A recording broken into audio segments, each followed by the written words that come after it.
nasionalisme kalian. Minta kalian semua untuk berdiri.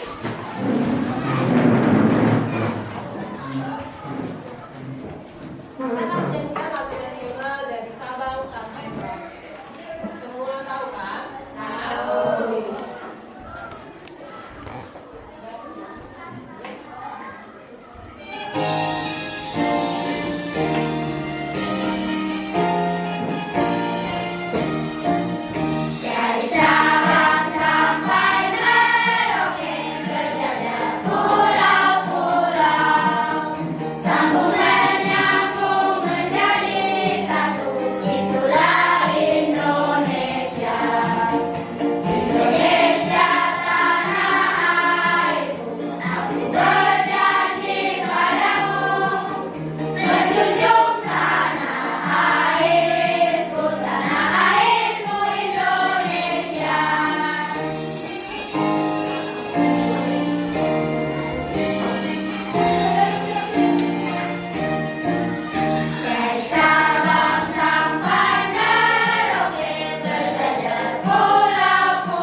Nilai tengah atau median dan modus. Oke, guru kasih waktu 5 menit. Soalnya ada di depan. Sudah? Sudah? Oke. Nilai rata-ratanya berapa? Dapat dari mana nilai rata-rata?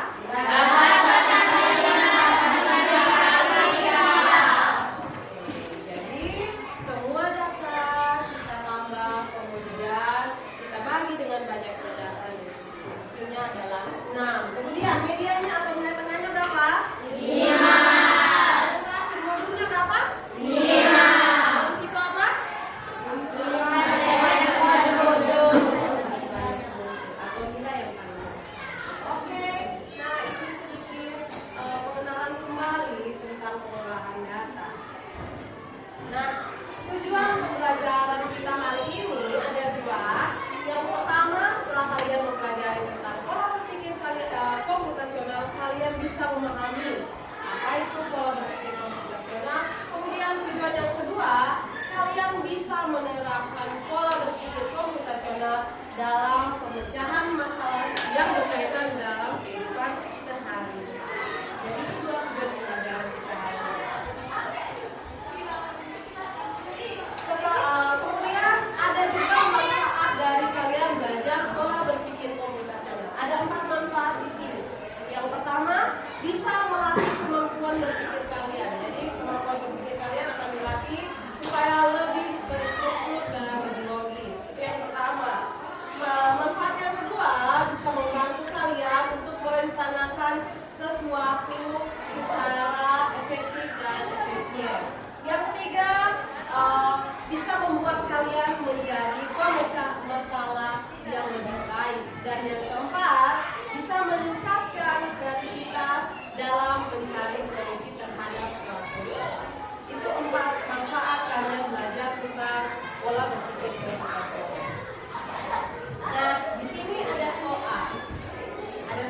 Soalnya tentang di sekolah SMP Bahagia akan diadakan acara Natal bersama. Acaranya itu 4 minggu yang akan datang.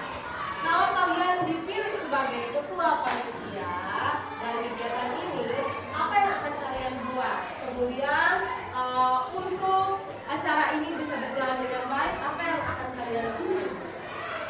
Nah, ibu guru akan membagikan lembar kerja. Di sini ada soal-soal yang berkaitan dan jawab. Kalian tolong isi berdasarkan soal yang ada di kamu. Ibu guru akan bagikan, tapi sebelumnya ibu guru sudah pernah janji kalian untuk bawa gunting dan lem. Ada bawa toh? Ibu guru akan bagi ini satu kelompok dapat satu, tetapi bukan karena satu kelompok dapat satu jadi satu orang saja yang kerja. Semua wajib kerja, bagi-bagi.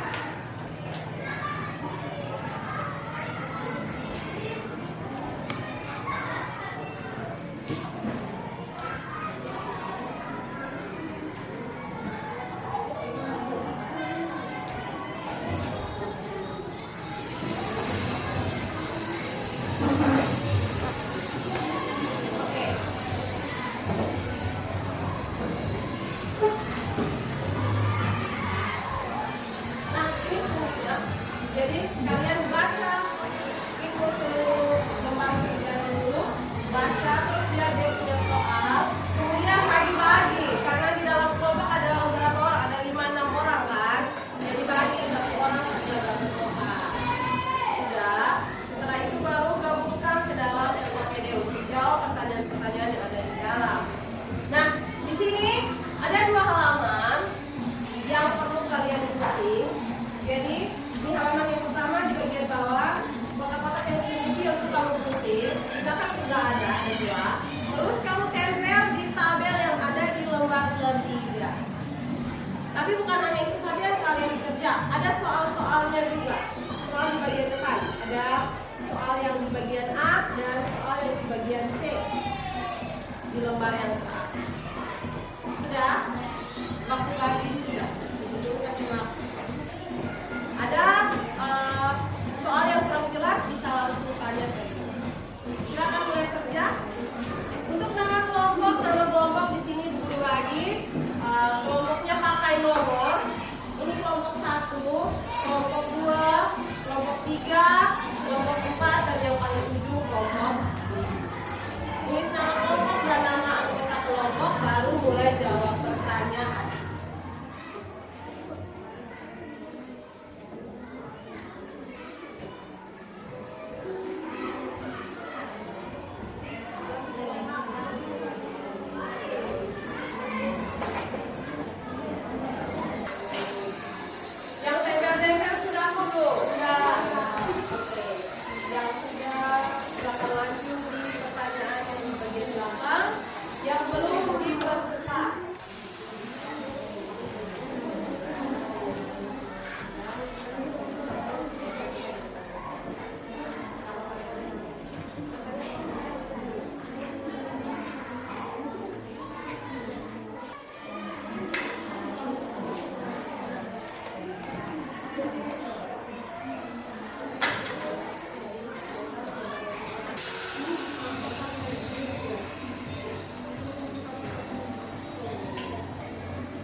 Tapi kalau jawaban dari kelompok yang presentasi di depan tidak sesuai dengan jawaban yang kalian tulis di kalian punya lembar kerja, kalian boleh menanggapi. Oke, guru akan pilih kelompok 1 untuk presentasi di depan. Kelompok 1 presentasi, kelompok-kelompok yang lain harap tenang dan perhatikan di depan. Silakan kelompok 1.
sesuai dengan jawaban dari kelompok 1 bisa beri tanda.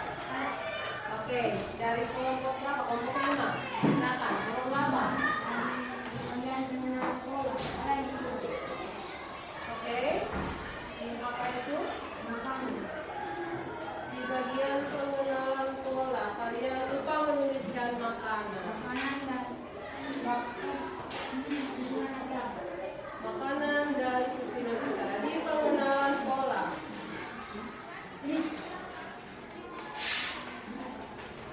Kalau tidak ada di situ berarti tadi lupa ditempelkan.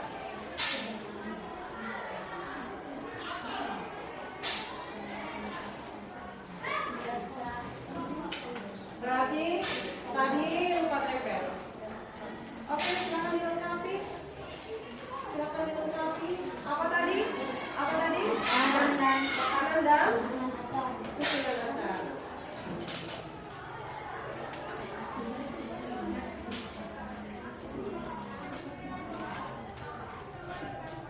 Oke.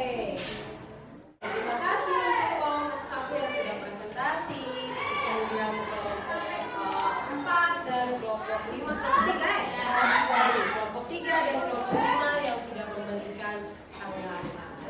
Nah, sebelum menjelaskan tentang pola berpikir komputasional, apa itu komposisi, apa itu pengenalan pola, abstraksi, dan algoritma, mulai kita sama-sama ice breaking. Saya yakin semua pasti sudah capek, sudah suntuk. Oke, ice breaking kita tentang tepuk pagi, tepuk siang, dan tepuk malam. Sudah benar? Sudah. Kalau tepuk pagi berarti tepuk pagi berarti tepuknya 1 kali. Tepuk siang berarti tepuknya 2 kali. Tepuk malam berarti tepuk setengah. Tidak sampai bunyi karena malam baru tidur. Sudah? Oke, kita tes ya. Kita tes. Pagi. Siang. Pagi.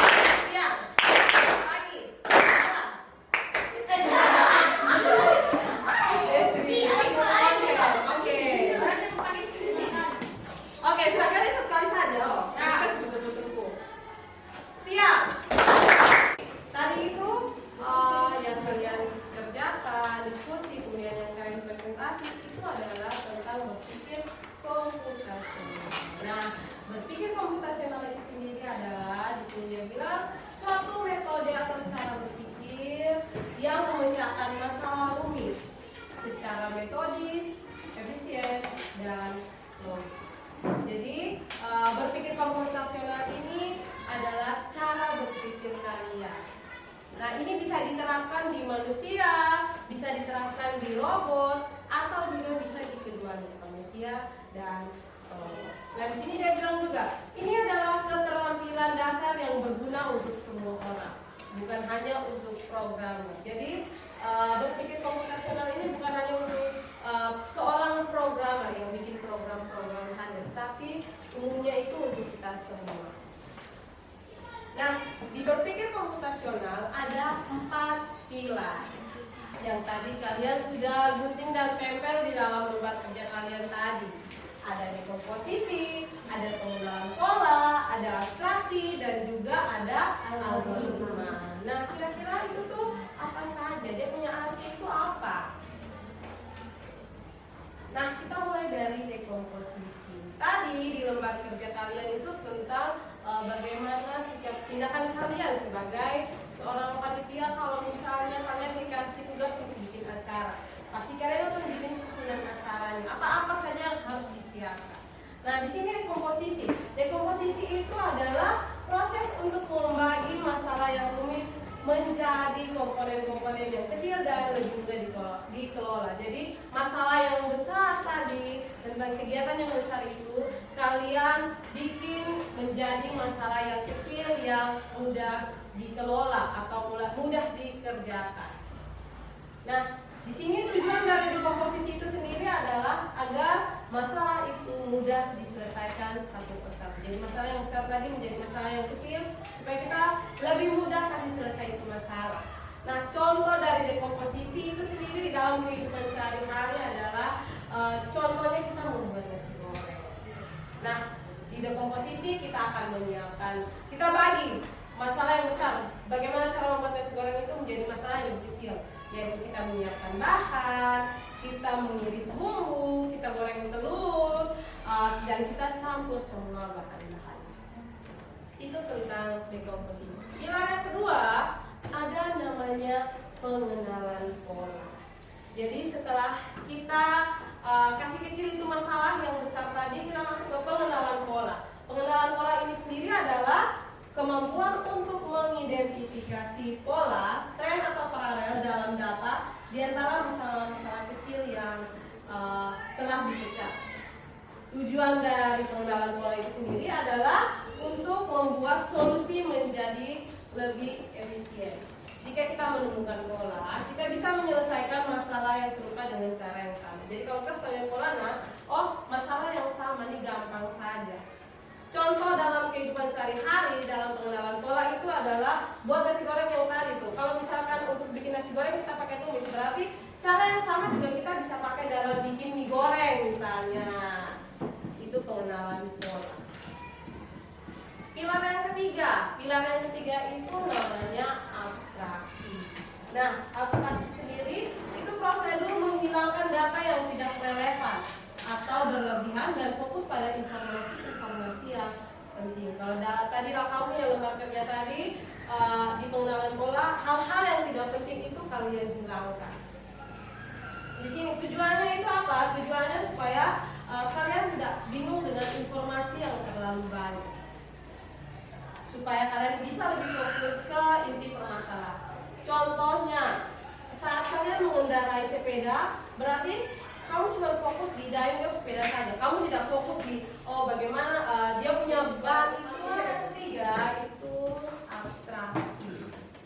Nah, abstraksi itu sendiri adalah prosedur untuk menghilangkan data yang tidak relevan atau berlebihan dan fokus pada informasi yang penting. Jadi data-data yang tidak penting itu kita kasih hilang. Itu namanya abstraksi. Tujuan dari abstraksi itu sendiri adalah supaya kita tidak bingung dengan informasi yang banyak dan kita lebih fokus dengan inti dari permasalahan. Contoh dari abstraksi, kalau dalam kehidupan kita sehari-hari, saat kita mengendarai sepeda, kita cuma fokus di kayu dia punya pedal saja. Kita tidak fokus di bahan dari buat ban ini dia bahan apa. Kita tidak fokus itu karena itu tidak penting. Yang penting adalah kita mengayuh dia punya pedal. Itu pilar yang ketiga yaitu abstraksi. Yang keempat dan yang terakhir adalah algoritma. Nah, algoritma ini adalah langkah-langkah dari yang pertama, dekomposisi, terus pengenalan pola, abstraksi. Setelah kita penghilangan, langkah-langkah terakhir itu yang namanya algoritma. Di sini dia bilang algoritma itu adalah serangkaian langkah-langkah atau aturan yang jelas yang berurutan untuk menyelesaikan suatu masalah. Algoritma itu adalah hasil akhir dari 3 pilar sebelumnya, seperti yang Ibu jelaskan tadi. Kemudian ada ciri-cirinya, ada 3 ciri. Ciri-ciri algoritma itu yang pertama dia punya urutan jelas. Yang kedua, dia tidak ambigu atau tidak memiliki arti yang ganda. Dan yang ketiga, dia pasti berhenti setelah masalah selesai. Jadi setelah kalian punya masalah selesai, ya algoritmanya juga selesai. Kalau contoh dalam kehidupan sehari-hari itu resep makanan, di situ ada petunjuk perakitan permainan atau tutorial cara untuk melakukan sesuatu. Atau yang lebih kompleks lagi, tadi di lembar kerja kalian, acara itu algoritmanya adalah dari penyusunan acara sampai acaranya selesai. Itu namanya algoritma. Kesimpulannya di sini, berpikir komputasional adalah alat bantu berpikir yang digunakan siapa saja untuk menghadapi tantangan apapun. Jadi setiap masalah kalau kita pakai berpikir komputasional berarti masalahnya bisa diselesaikan dengan baik. Ingat 4 pilarnya, ada dekomposisi, pengenalan pola, abstraksi, dan algoritma. Oke, sampai di sini ada pertanyaan? Tidak. Kalau tidak ada, Ibu mau kalian mengerjakan tugas mandiri. Jadi tadi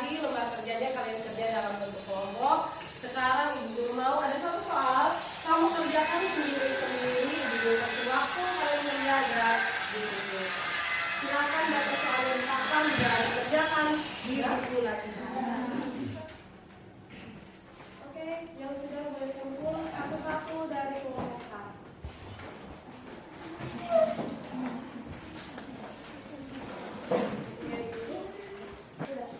Sudah? Sudah.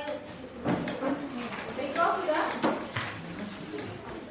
Nah, dari serangkaian pembelajaran kita hari ini, dari awal kita membuat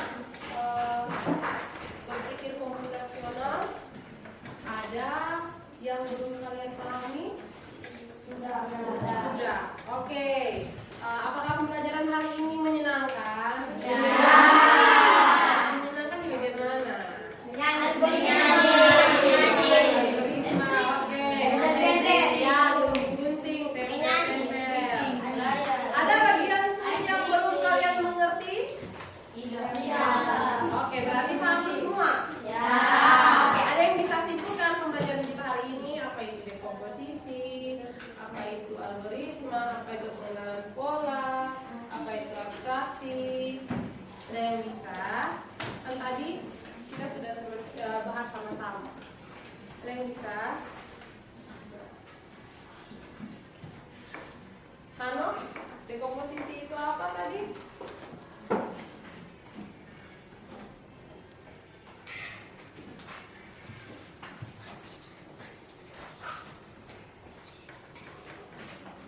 Pemecahan masalah yang besar menjadi bagian-bagian yang kecil. Kalau mengenal pola itu apa? Ya? Pola membuat apa? Lebih kuat lagi, Alexandria.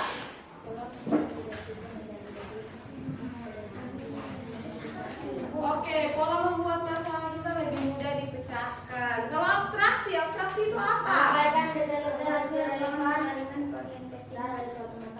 Oh, apa Audrey? Menghilangkan? Menjaringkan bagian penting dari suatu masalah. Ada lagi? Milan? Tidak. Abstraksi itu apa? Menghilangkan bagian yang tidak penting. Supaya apa? Kita fokus pada masalah inti masalah. Dan yang terakhir algoritma itu apa? Merupakan suatu metode yang direncanakan secara tersusun dan sistematis untuk menyelesaikan atau memecahkan permasalahan dengan sebuah instruksi. Iya, algoritma itu adalah gabungan dari apa? Dekomposisi, pengenalan pola dan abstraksi. Oke. Nah, pertemuan minggu depan kita akan belajar bagaimana menuliskan instruksi dalam coding.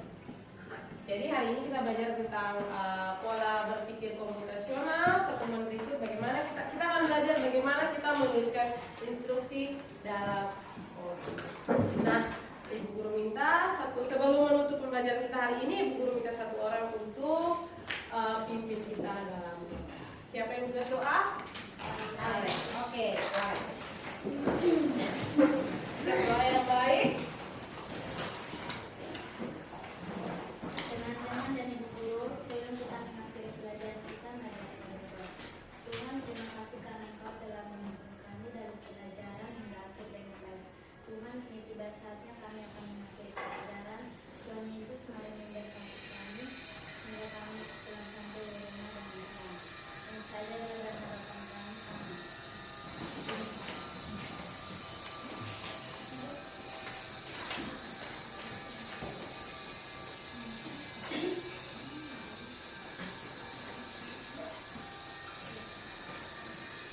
Thank you.